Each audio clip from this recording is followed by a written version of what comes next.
மோடியின் கைகளை உயர்த்தி பிடிக்கிற சாதி இந்து அடையாளம் உள்ள தலைவர்களை பார்த்து கேட்கிறேன். திரு எடப்பாடி பழனிசாமி அவர்களை பார்த்து கேட்கிறேன். தமிழ்நாட்டிலே தேசிய ஜனநாயக கூட்டணியின் ஆட்சி மலரும் என்று சொல்லுகிறீர்களே, அதற்கு பொருள் என்ன? பாரதிய ஜனதாவின் ஆட்சி மலரும் என்றுதானே பொருள். அது உங்களால் புரிந்து கொள்ள முடிகிறதா இல்லையா? திமுக தலைமையிலான கூட்டணியை நாங்கள் திமுக கூட்டணி என்கிறோம்.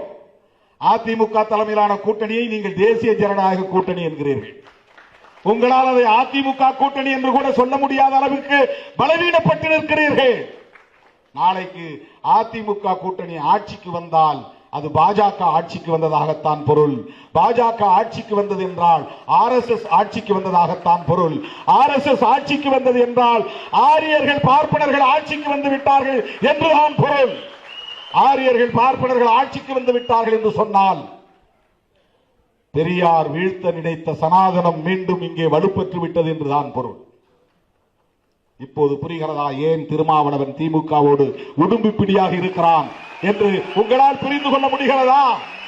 சில அற்பர்கள் மூடர்கள் ஏதோ சில லாபங்களுக்காக ஆதாயங்களுக்காக திருமாவளவன் திமுகவோடு ஒட்டி கொண்டிருக்கிறான் என்று கருதுகிறார்கள். இல்லை, பெரியாரின் கருத்துக்களுக்கு வலு சேர்க்க வேண்டும் என்கிற தேவை இருக்கிறது. எவன் ஒருத்தன் பிஜேபி எதிர்க்கிறது தயங்குறானோ அவன் அவர்களால் உருவாக்கப்பட்டவன் என்று பொருள். எவன் ஒருவன் மோடி அரசை எதிர்க்க விமர்சிக்க தயங்குகிறானோ அவன் அவர்களால் வளர்க்கப்படுகிறவன் என்று பொருள். அவ்வளவுதான். உனக்கு ஏன் தயக்கம்? இந்த 11 வருஷத்தில் நீ என்ன சாதித்து விட்டாய்? இந்த 4.5 ஆண்டுகால திமுக அரசை விமர்சிக்கிற மோடி அவர்களை பார்த்து நான் கேட்கிறேன், இந்த 11 ஆண்டுகால ஆட்சியில் நீங்கள் என்ன சாதித்து கிழித்திருக்கிறீர்கள்? சொல்லுங்க. விலைவாசி உயர்வு இன்றைக்கு சங்கம் ஒரு கிராம் எவ்வளவு? ஒரு சவரன் 1.25 லட்சம். எதனால் ஏற்பட்டது? உலக சந்தையில் இந்திய ரூபாயின் மதிப்பு இவ்வளவு தூரம் வீழ்ந்ததற்கு யார் பொறுப்பு? திமுக அரசு பொறுப்பா?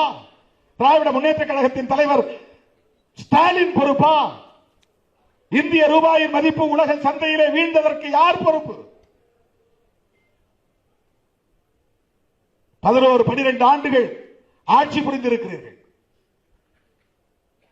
என்ன மேம்பாட்டை உங்களால் காட்ட முடியும்? அதானிக்கும் அம்பானிக்கும் இந்தியாவை விற்றுக் கொண்டிருக்கிறீர்கள். எல்லாவற்றையும் முதலாளித்துவமயமாக்கிக் கொண்டிருக்கிறீர்கள். ஒருபுறம் கார்ப்பரேட் மயம், இன்னொரு புறம் சனாதன மயம். இதுதான் பிஜேபி ஆட்சி. முஸ்லிம் வெறுப்பு, சிறுபான்மை மக்களுக்கு எதிரான அச்சுறுத்தல்,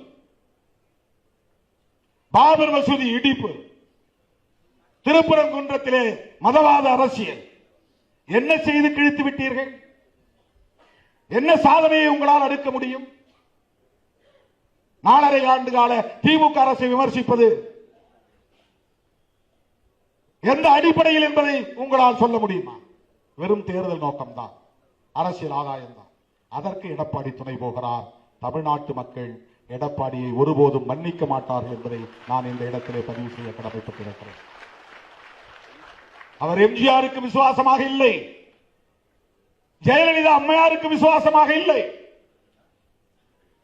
வெறும் survival of the political gain, அரசியல் ஆதாயம் தேடுவதற்கு, தன்னை தக்க வைத்துக் கொள்வதற்காக சந்தர்ப்பவாத அடிப்படையிலே பாஜகவோடு இன்றைக்கு கூட்டணி அமைத்திருக்கிறார்.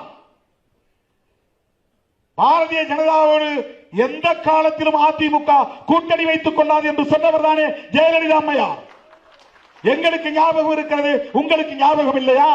எடப்பாடி அவர்களை பார்த்து நான் கேட்கிறேன், அம்மையார் ஜெயலலிதா சொன்னாரா, சொல்லவில்லையா? மோடியா லேடியா மோதி பார்க்கலாம் வா என்று அழைத்தவர் தானே ஜெயலலிதா அம்மையார். ஒரு காலத்தில் நாங்கள் நம்பி ஏமாந்து விட்டோம், இனி எந்த காலத்திலும் பாஜகவை நம்ப மாட்டோம், பாஜகவோடு எந்த காலத்திலும் அதிமுக கூட்டணி வைத்துக் கொள்ளாது என்று சொன்னாரா, சொல்லவில்லையா? எந்த அடிப்படையில் பாஜகவோடு நீங்கள் கூட்டணி வைக்கிறீர்கள்?